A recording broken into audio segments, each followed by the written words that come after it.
numbers for those individuals, and we'll probably continue to kind of stay on each other's radars as they move through some legislative advocacy. And then our budget numbers will come out next week, so we're kind of in a holding pattern. And I think, are you covering? February 28th. Yep, yeah, so. I'll talk about that. Okay, Yeah. sounds good. So that's my whole list. Thank you. Thank you, Mrs. Miller. I'm happy to report. I usually save the HIB report to the end, but I'm happy to report no HIBs. So nice job in the schools. Way to go, students. No HIBs. That's my favorite type of report to say out. Our security drills are listed there. I want to give a shout out to really the entirety of the public, and specifically our referendum communications committee. The countless meetings we had, the feedback from everybody in strategic planning, even prior to my arrival here. We really kind of an astounding vote. 70%, roughly 70% to 30% on those referendum items, really is a testament to what this town, how this town values its schools, and it's really going to help us in so many ways. Really kind of provide students with the infrastructure, and by proxy the programs that they need, and so we're really excited about that. And as far as the referendum goes as well. Mr. Miles, myself have met already with the architecture firm who's handling all the projects. I know some of so the timeline is such that most of the projects are going to be completed in the summer of 2026. I will say that there's a few that we're hopeful to get done this summer/fall. You kind of said, it's kind of exciting. It's kind of hard wait for 18 months. So we're looking at possibly doing the track, the parking lot, possibly a vestibule this summer, and we're right now, and again, don't quote me on this, we're right now waiting to see the feasibility of that by the bidders to see if that's a possibility. And then the remainder of the projects would be completed in summer of 26, so that would include the HVAC projects. The other thing we might target is bathrooms at PES this year, but I think we might table that until the following year so that we can do all the bathrooms at once. There were some concerns about color schemes and all of that. We want everything to look nice and perfect. So all of these things are kind of up in the air right now, but we will have a firmer timeline as we get in. I'll report that just about every month. My next item is the budget timeline, which kind of goes hand in hand with the referendum timeline. Obviously, this is a time of year. I was approved at this meeting, February 2024. So it's really kind of cool and surreal for me to be here and really kind of lead this district and through these budgeting processes. The state aid numbers come out next Tuesday. The word we've been meeting with staff, the PEA monthly. The word we keep using because we feel this way is cautiously optimistic. I think the board, Mr. Crispin, I say it all the time. I talk to him almost on a bi-weekly basis. He really did a nice job kind of, setting this district up in a really great position. So we're cautiously optimistic. We're really hopeful that all April's barking at the state level has worked, and that we get good news next week at the governor's address, which is 3 p.m. next Tuesday. So tune in, and then right after that, those numbers are released on the finance site of the DOE. So that's always exciting. I always watch for that. So very hopeful, very cautiously optimistic on that budget timeline. Shortly after that, we'll continue to meet as an administrative team with our PEA leadership. We'll meet next Monday right before that meeting to kind of tell you what we look for. And then after that, hopefully we're in a position where we don't have to make any drastic measures. Hopefully we're in a position where we can add and do some creative things. And so Mr. Miles will work on putting budgets together. We'll probably present, and then eventually in April we'll present the budget at a public hearing. So we'll keep you tuned on that. I'll put updates in my monthly letters certainly, and keep you abreast on top of all that information. A couple other things. I want to shout out to Michael Fisicaro. I went back and forth with our AD last month, right before he scored his 1,000th point. It was before a game. I told him not to publish anything on social media for fear that he might not do it, but he crushed that. I think he scored 24 points that game and did a nice job. So congrats to Michael Fisicaro. I suppose another risk for Elijah Crispin. He's about to score 2,000 points. I don't want to jinx that. If you could tell, I'm a little superstitious. I didn't want to. I'm sorry to the PEI. I didn't want to do a 2-hour delay before the Super Bowl. It worked. I just wanted the Eagles should thank me. Pitman did not do a delay, so we're good. But Elijah's on the verge of 2,000 points, which is an accomplishment. And really, that whole team, going to a couple games this year is really, and I think if Elijah was here, he'd say it's not possible without the people around me. I've talked to some of the boys on the team and said, it's not possible for your peers to do that. You guys, here are the Pippins, here are the Rodmans of Pitman, and I think that means a lot. It's a great tight-knit group of boys there, so congratulations to them. Like Ms. Miller mentioned, as far as legislative advocacy, I'm really just kind of riding her coattails. I'll tell you that the January 27th event, I was approached by several BAs in neighboring counties even that said, would you guys be willing to host just superintendents and business administrators to come and perhaps listen to Ms. Miller, kind of have a conversation, collaborate, potentially as a group of superintendents, as business administrators, actually come together, draft some, I don't know if it's a resolution, a letter, something to send up to the state, maybe get the ear of some assembly people. So that meeting is February 28th here in the Pitman Media Center. And we're really looking forward to that. Thank you for agreeing to do that. And people were really excited. And you saw Miss Evans. She just said, "Oh, you're lucky to have a board president that plugged in." And so I sound like a broken record with that, but we really appreciate your work. You don't get paid buku bucks to do it. So the paycheck has to be the same. And so super appreciative of that. No, I wouldn't do it. So wanted to shout out there. Shout out to Mr. Caltabiano, our teaching staff. I think almost everybody was there on Friday. It was a pretty awesome day. You had a great day planned with, and thank you to the community. I know that's tough on parents sometimes, and you think, well, what happens during an in-service? All kinds of stuff. We had a session on AI. We had Tom Gambino, Mr. Miles. Appreciate you organizing that from the state. He's like the state safety expert for schools, and we've had him in multiple times. I know it's nerve-wracking for teachers to go through these processes, but we've done some drills that are pretty intense. But we want to test all our systems. I see Chief McAteer's here. He's part of our safety and security meetings, and it's really kind of a focal point. So safety and security, we talked at that Friday in service about AI, its implications for students, its uses, its potential uses. Mr. Caltabiano is working right now on a draft of kind of AI guidance for students, the extent to which it's useful. It's not many, I'll tell you that. That's kind of what we've really kind of put our heads together and discussed, but that's top of mind.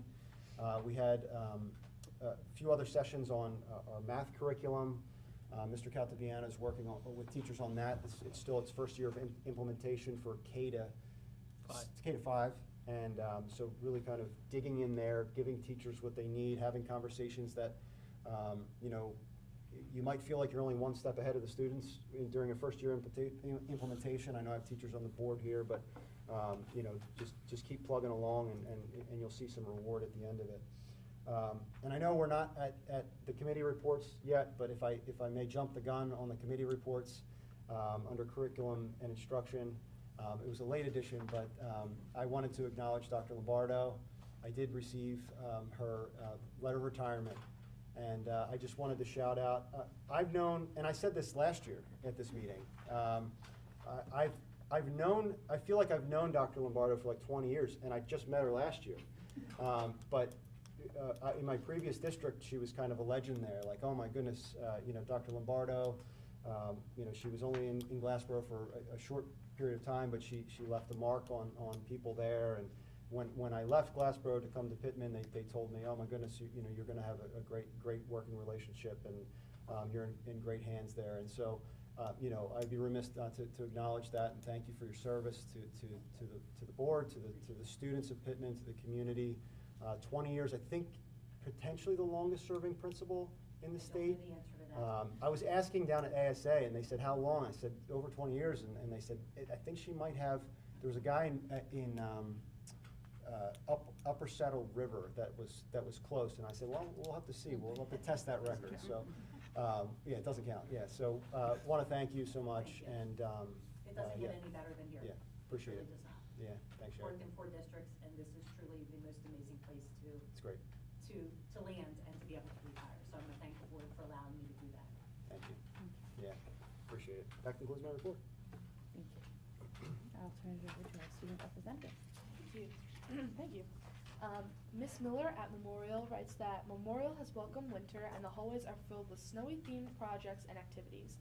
They've had a lot of indoor recess, playing board games, and constructing new creations. In January, author-illustrator Timothy Young visited and signed books, read stories, and showed students how illustrators brainstorm ideas for their drawings. First graders had lunch with their grown-ups, and kindergartners will be doing that in February. Students and staff had a lot of fun with Spirit Day and cheering on the Eagles. The 100th day will be celebrated on February 12th. They're so excited to be 100 days safer, kinder, smarter, and more respectful, all around good school citizens. Miss Mason at PES writes that there are a lot of exciting things happening at PES. Their 5th and 6th grade maskers continues to rehearse their performance of Madagascar Junior, which takes place in March. The show is set for March 13th and 14th. They're thankful for their HSA-sponsored clubs, which is Game Club and Craft Club, that are underway with the students and are loving both. The Spelling Bee Club wrapped up the 2nd annual Spelling Bee event and had 3 students move on to districts in late February. Their 4th graders are enjoying Rowan's Engineers on Wheels, which focus on engaging STEM experiments and activities. They cheered on the Eagles as they played in the Super Bowl with an exciting pep rally, and it was a huge success. We're looking forward to the Read Across America week in early March as they celebrate with many activities as well as theme days.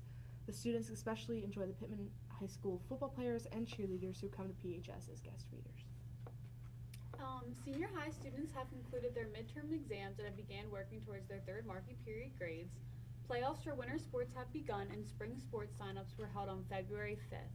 The Student Council is still working on planning Academic Spirit Week, Academic Bowl, and the staff luncheon, and students cannot wait for all the upcoming events. Okay, that's great. Did you guys get dictionaries? What grade was that? It's usually 4th. Is it 4th grade? Is that the dictionary year? Usually 4th. I'm sure every parent in the audience has that dictionary at their house. It was the Rotary that provided it? I don't remember. Yeah, we have my like kids 5 getting that. You have like, dictionaries. well, yeah, I was gonna say, you guys should at least have 4, right? Walls Got got them in them. elementary school. Really? And they're yellow. They're I'm looking yellow. out to the parents, little like, pocketed confirmation. envelope ones. I It's don't a paper- remember it's a this. paper Is back on? I have one Yeah. of them at my house. Maybe that's I what's wrong. I think you probably have 3. Yeah. I think it was 3rd. You think it was 3rd? I think it's 3rd. Where's my dictionary? It's actually changing this year. It's Because last year changing. we were giving it to, if it was 4th, now they're gonna Okay. give it to 3rd.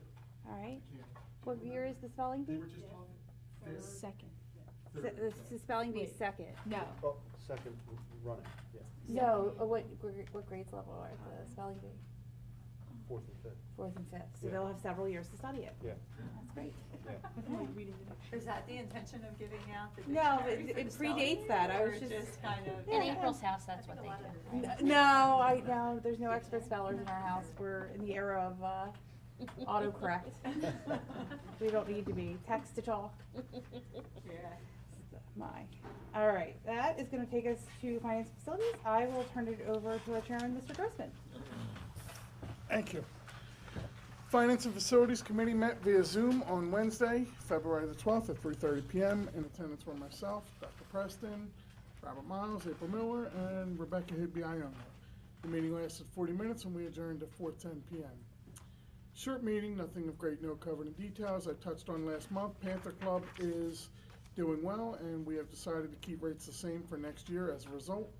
We had discussed a project with Panther Club proceeds that would mutually be beneficial to both the Panther Club as well as the school district, and it looks like we've decided on a new sound system for the Memorial School auditorium. Was that? Yep. The tax levy payments with the district and the borough are all in, and there are no issues with that. We're still looking for a tenant for Wall School, the portion that Elk does not rent. That seems to have stalled at the moment. We have been approached about selling the entire building, but that presently is not our prerogative at this time. And lastly, our NutriServe contract is up after 5 years, and we must go out for RFP on that. We discussed what that looks like with regards to services and staffing. More to follow on that at a later date. Thank you, and see everybody Wednesday. Meeting tonight. With that, I move. All right, I should have read the last sentence. With that, I'll move motion, items 1 through 12 on the agenda for approval. May I have a second? Second, Papalardo. Okay, any discussion? All right, seeing none, Mr. Miles, please call the roll. All right, Mrs. Bolton, Yes. Mrs. Farrell, Mr. Grossman, Yes to all. I have to abstain on number 12, but yes to the rest. all right, abstention for number 12, that's noted. Mrs. Papalardo, Yes. Mrs. Miller, Yes. motion carried. Thank you. All right, this is going to take us to curriculum instruction, and I will turn it over to our chairwoman, Mrs. Bolton. All right, the Curriculum and Instruction Committee met on February 12th, 2025 at 4:30. The meeting lasted about an hour. In attendance were Dr. Preston, Mr. Calciano, Mrs. Miller, Mrs. Cope, and myself. We discussed some of the items on the agenda tonight. Number 8, the Southwest Council will be teaching age-appropriate drug awareness for grades 1 through 6 at no cost to our district. Number 9, Inspired Instruction ran the PD, which was mentioned earlier on February 14th at the junior senior high with the topic of AI in the classroom. And then elementary teachers learned more on the Envisions curriculum they are currently implementing in their classrooms. We moved on to discuss the Pitman seal that we will begin recirculating on some official documents, etc. We also talked about class sizes and how things have been growing and what we think healthy numbers are in the classroom. Last up, we talked about the memorial start time for next year in order to accommodate preschool teachers' prep time. We might need to push back the start time for that school. Probably at most 15 minutes. We haven't made that a solid plan, so when we do, you will hear an official announcement on those start times. So sit tight for a little longer, but it's coming soon. March, we should have. March, we'll make the call? Yeah. Okay. All right, so that was it. So with that, I will make a motion to approve items 2 through 22 as written. May I have a second? I think it's 2 through We changed it. 25. If I'm reading correct. Oh, you want to amend I it? don't know why I did that. Okay, I'll make a motion to approve items 2 through 25. Thank you, Ms. Papalardo. Okay, may I have a second? Second, Grossman. Okay. Any discussion? I did want to highlight, I apologize, I did want to highlight one of the items. Oh, number 10, the alternative district logo. I was hoping to provide some background on that. Oh, yes. I like this a lot. So, since I've come here, I saw Mayor Razzi's lapel pin, and it's like a really nice logo of, like, it's like a Pitman seal. I said, I want a pin like that, but with the school's seal, and I couldn't find anything. And then one day, I think Mr. Caltapiano received an email from Miss Donnelly, and Miss Donnelly had this old seal that said Pitman Public Schools, not just the high school, which was, it was kind of old. It looked like a grainy, like she'd taken a picture. It probably was never digitized. And I said, well, why don't, so I reached out to Mr. Caltapiano. I said, why don't you work on kind of like cleaning this up and you know, getting a designer's eye on it and looking to see if we can get, you know, this firmed up. So we did, and it's simple. It's the Pitman seal, but it's cleaned up. It's kind of a little bit modernized, but it's going to be really worthy of a lapel pin very, very shortly. So get yours while it's hot. So yeah, thank you. Yeah. Work with a lapel That's manufacturer, right. see if we can. Maybe, pin. yeah, exactly. We said at the It's on committee here, meeting that too. the corner press is going to be Hoppin'? hopping. Yeah, it's and gonna let's be ask nice. Mayor Razzie where he got his. That's right, this is true, Yeah. yeah, It's in there you there go. somewhere. It's in I there did somewhere. see it. I like it. I like that story. I love that it's coming back. All right, so is there any further discussion? Okay, seeing none, Ms. Miles, please call the roll. Mrs. Bolton, Yes. Mrs. Farrell, Yes. Mr. Grossman, Yes. Mrs. Papalardo, Yes. Mrs. Miller, I apologize. Abstain from number 3 and yes to the rest. All right, abstention number 3, and motion carried. All right, it's going to take us to communication and policy, so I will turn it over to Mrs. Farrell, correct? Communication and Policy Committee met on February 12th, 2025 at 5:30 PM. In attendance were Stacy Papalardo, Rebecca Higby-Iono, Dr. Preston, Mr. Miles, and Mr. Capagliano, and myself. There are a number of policy revisions on the agenda for a first reading this month. A notable addition important to parents is a new law that requires public high school students to complete the FAFSA, or the New Jersey Alternative Financial Aid application to graduate. This law applies to the graduating classes of 2025 through 2027. I move to adopt item number 1, Okay, as written. so this is first reading. May I have a second? Second. Any discussion?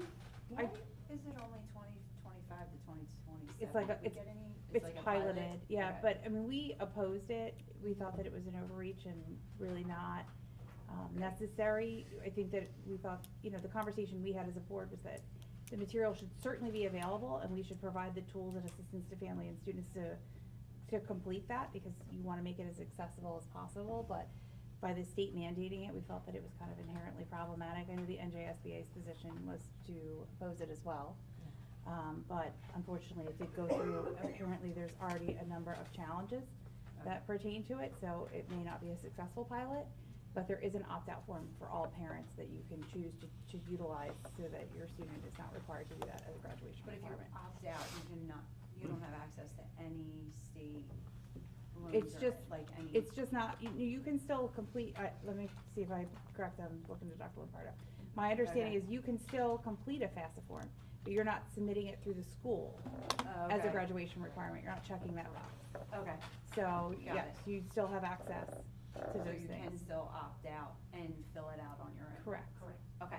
Right, but, there's a number of different reasons families choose or don't choose to fill that out, and Right. it's obviously a personal decision, so. Yep.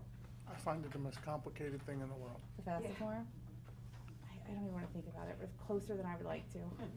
It's another stress, I'll put that for like post-meeting stress. Okay, any other discussion on these first readings? All right, seeing none, Mr. Miles, please call the vote. Yes. Mrs. Bolton, Yes. Mrs. Farrell, Mr. Grossman, Surely. Mrs. Papalardo. Yes. Mrs. Miller. Yes. Motion carried. All right, this is gonna bring us to our second public comment. To be recognized to speak, please come to the podium located to my left. State your name, municipality of residence, and group affiliation if applicable to be recognized to speak. Okay. All right, seeing no one, is there any old business? I do just want to add one thing. It is definitely a group effort on the legislative advocacy. I know that I'm the one who talks to those by nature, but I really do think that, we do a really nice job as a board of everyone pitching in and helping out and attending these meetings and listening to me talk. All right, any new business? Okay, seeing none. All right, may I have a motion to adjourn? So moved. May I have a second? Second, Bolton. All in favor? Aye. The next Board of Education meeting is the budget meeting, and it's scheduled for March 5th. And it will be at the Pitman High School Media Center. All right, thank you so